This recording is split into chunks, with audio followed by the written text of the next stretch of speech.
Hey everyone, and welcome back to the channel. So, what exactly is P1166? The official definition is AF sensor.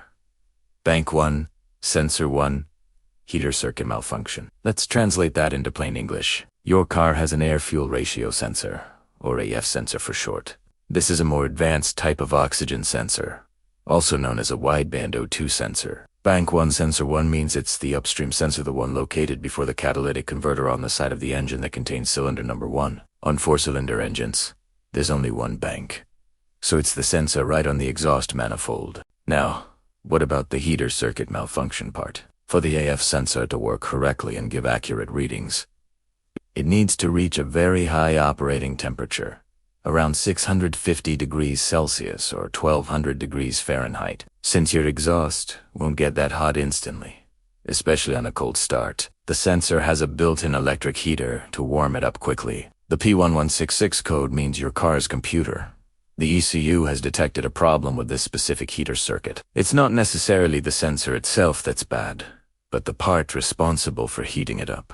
When this heater circuit fails, the ECU can't get reliable data from the AEF sensor. This is critical because the ECU uses this data to adjust the air-fuel mixture for optimal performance, fuel economy, and emissions. A faulty heater circuit will almost always trigger the check engine light and can lead to some noticeable symptoms. You might experience poor fuel economy, a rough idle, or even a lack of power. Your car might also fail an emissions test because without the sensor working properly, the system can't manage emissions effectively. So, what are the common culprits behind a P1166 code? By far, the most common cause is simply a failed AF sensor. The internal heater element can burn out over time, just like a light bulb. It's a wear and tear item, and after tens of thousands of miles, it's not unusual for it to fail. However, before you rush out and buy a new sensor, there are a few other things to check.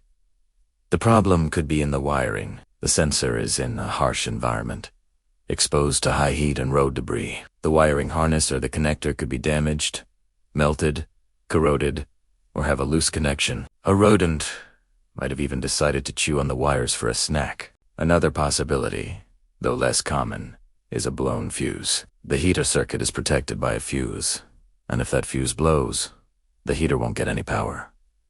Always check your fuse box. The specific fuse is usually labeled in your owner's manual or on the fuse box cover itself. Look for something related to O2 heater, AF heater, or a similar name. Finally, in very rare cases, the issue could be with the engine control module, or ECU itself. The driver circuit within the ECU that controls the heater could have failed. This is a last resort after you've thoroughly checked everything else, as it's the most expensive and least likely cause. Alright, let's talk about the fix. First, do a visual inspection. Get under the car safely with jack stands and look at the Bank 1, Sensor 1. That is the one on the exhaust manifold before the catalytic converter. Check the wiring and connector for any signs of damage like melting, fraying, or corrosion. Make sure the connector is plugged in securely.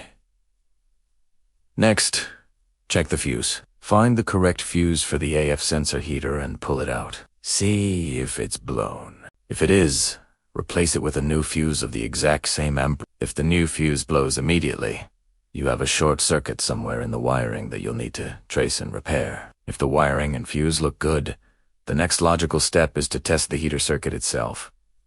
You can do this with a unplug the sensor and locate the two wires for the heater circuit. On most ondas, these are the two wires of the same color, often black.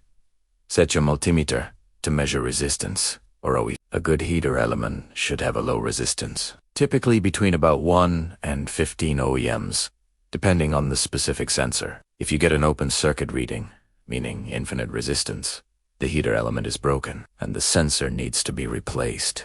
If you've confirmed the sensor's heater is bad, it's time for a replacement. When buying a new sensor, I highly recommend using a high-quality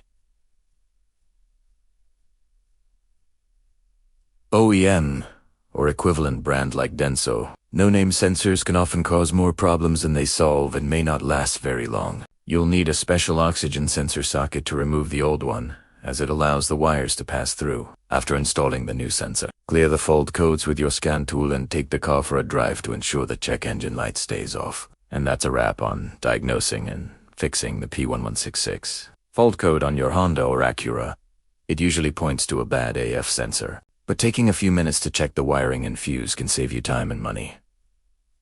I hope this guide was helpful. If it was, please give this video a thumbs up and consider subscribing for more DIY repair guides. Thanks for watching, and I'll see you in the next one.